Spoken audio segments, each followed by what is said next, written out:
Mi nombre es Juan José Ruda Santolaria. Soy profesor de la Facultad de Derecho de la PUC y esto es Enlace Derecho.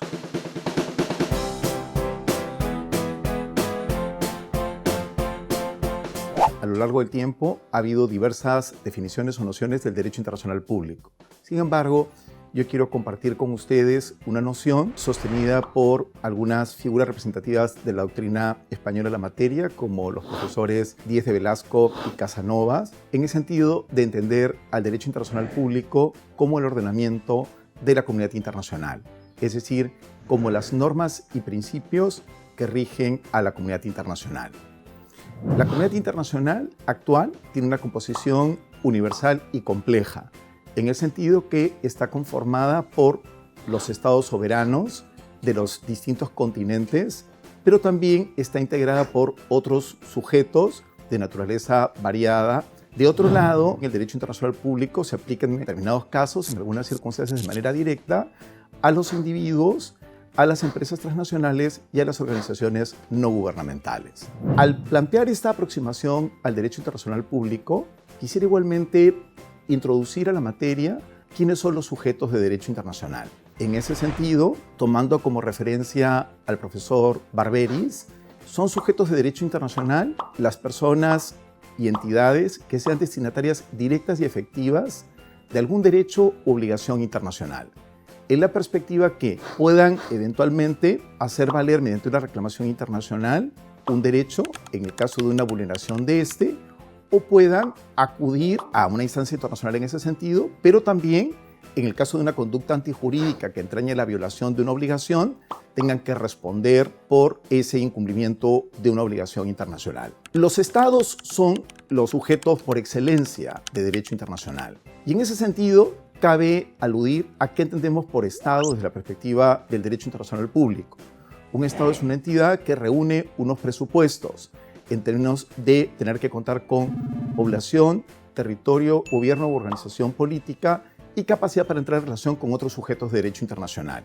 Si bien los estados son los grandes protagonistas de la comunidad internacional desde hace varios siglos y ahora, no son los únicos sujetos de derecho internacional.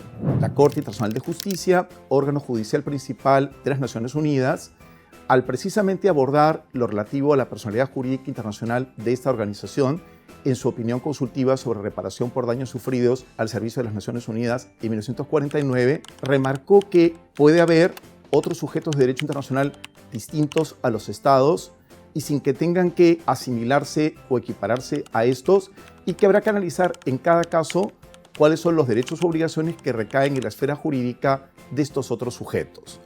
En ese sentido, hay otros sujetos, además de los estados, de naturaleza diversa, como por ejemplo las organizaciones internacionales, ya sean universales o regionales, los pueblos con derecho a la libre determinación, la Iglesia Católica a través de la Santa Sede, la Soberana Orden de Malta, el Comité Internacional de la Cruz Roja y, en determinadas circunstancias, los individuos.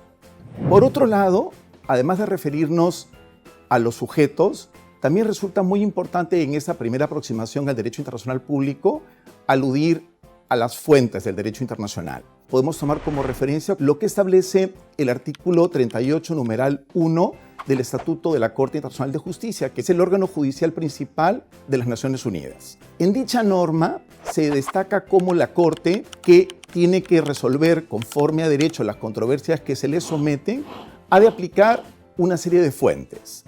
De un lado hablamos de fuentes principales. ¿Cuáles son estas fuentes principales? Los tratados, a los cuales se alude en la norma que estamos mencionando del Estatuto de la Corte Internacional de Justicia como convenciones generales o particulares. ¿Qué son los tratados?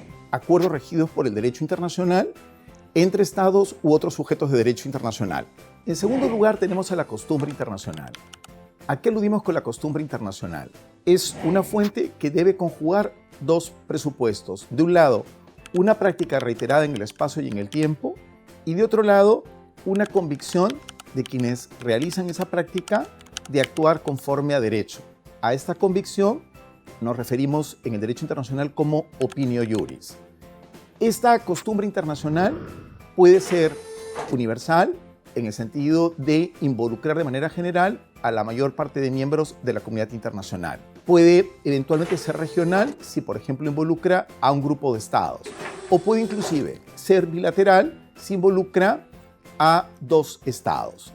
En tercer lugar, dentro de estas fuentes principales, tenemos a los principios generales de derecho reconocidos por las naciones civilizadas.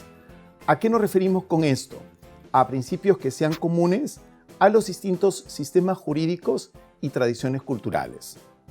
No existe una prelación o jerarquía entre estas fuentes, en el sentido que podamos decir que los tratados sean más importantes que la costumbre internacional o que los principios generales de derecho. Son fuentes que normalmente coexisten entre sí y a su vez tienen relaciones entre ellas, lo que no desvirtúa que en un caso concreto una de estas fuentes sea la que resulte aplicable. Junto a estas fuentes principales existen unas fuentes auxiliares. Fuentes auxiliares en el sentido que sirven para determinar el derecho. Y estas fuentes auxiliares son básicamente la jurisprudencia, sin perjuicio que las sentencias o fallos son obligatorios únicamente para las partes en una controversia determinada, y la doctrina de los publicistas. Vale la pena recalcar que las cortes o tribunales internacionales no crean derecho, sino lo que hacen es, en relación a un caso concreto, determinar o interpretar cuál es el derecho que resulta de aplicación en ese caso particular. En ese sentido, hay resoluciones de las organizaciones internacionales que no tienen naturaleza vinculante u obligatoria, lo que no significa que carezcan de relevancia, porque pueden abordar temas muy significativos o puede reflejarse una costumbre internacional preexistente o generarse a partir de ellas costumbre internacional o volcarse igualmente principios generales de derecho en las mismas. Hay, sin embargo, un tipo concreto de resoluciones de organizaciones internacionales, por ejemplo, aquellas emanadas del Consejo de Seguridad al amparo del capítulo 7 de la Carta de la Organización, cuando hay situaciones de amenazas a la paz, quebrantamientos de la paz o actos de agresión, en donde frente a un caso concreto, el Consejo de Seguridad de las Naciones Unidas puede dictar resoluciones que sí revistan carácter vinculante u obligatorio. Adicionalmente, también existen los actos unilaterales de los estados, que son declaraciones de voluntad que emiten los estados a propósito de un tema concreto y que, a pesar de no estar dirigidos a un destinatario específico, pueden generar obligaciones para dicho estado, en razón a que dichas declaraciones de voluntad provengan de quienes pueden comprometer internacionalmente a los estados, por ejemplo, jefes de Estado, jefes de gobierno o ministros de Relaciones Exteriores, o eventualmente provenir esa declaración de voluntad de un alto funcionario con competencia a propósito de una determinada materia. Estos actos unilaterales pueden ser verbales o escritos, con lo cual no hay una formalidad específica para que eventualmente un Estado se pueda haber comprometido por uno de estos actos unilaterales en función precisamente a las características que acompañen al mismo. Yo quisiera incidir en cómo los tratados son acuerdos regidos por el derecho internacional entre estados y organizaciones internacionales, entre organizaciones internacionales o entre un Estado u organización internacional con otro sujeto de derecho internacional con capacidad para ello. Los tratados generalmente adoptan la forma escrita, eso por seguridad jurídica. En la Convención de Viena sobre el Derecho de los Tratados de 1969, en relación a tratados entre estados, o de 1986, entre tratados a nivel de estados y organizaciones internacionales o entre organizaciones internacionales, se alude a la forma escrita, pero eso no significa que sea obligatoria la forma escrita o que no tenga valor un tratado que no revista forma escrita. A su vez, los tratados pueden tener diversas denominaciones, en el sentido que podemos hablar no solamente de tratados, sino también de convenios, acuerdos, convenciones, protocolos, modus vivendi, pactos, cartas, estatutos, concordatos, y en todos los casos nos estamos refiriendo a tratados.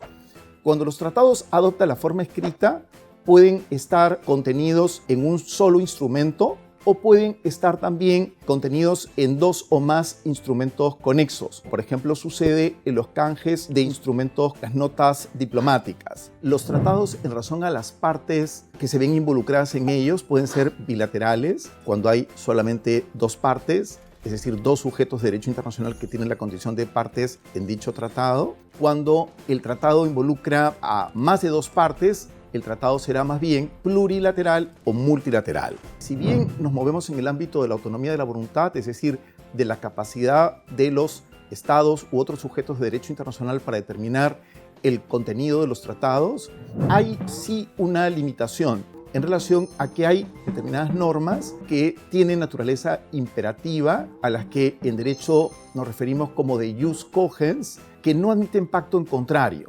¿Qué reflejan estas normas de jus cogens? Valores esenciales de la comunidad internacional. Por ejemplo, el respeto a la soberanía e integridad de los estados, a la independencia de estos, a la dignidad de la persona humana. Estamos en un contexto en donde bajo ningún concepto podría admitirse que en el ejercicio de la autonomía de la voluntad pudiera pactarse normas contrarias a estas normas perentorias o imperativas de derecho internacional.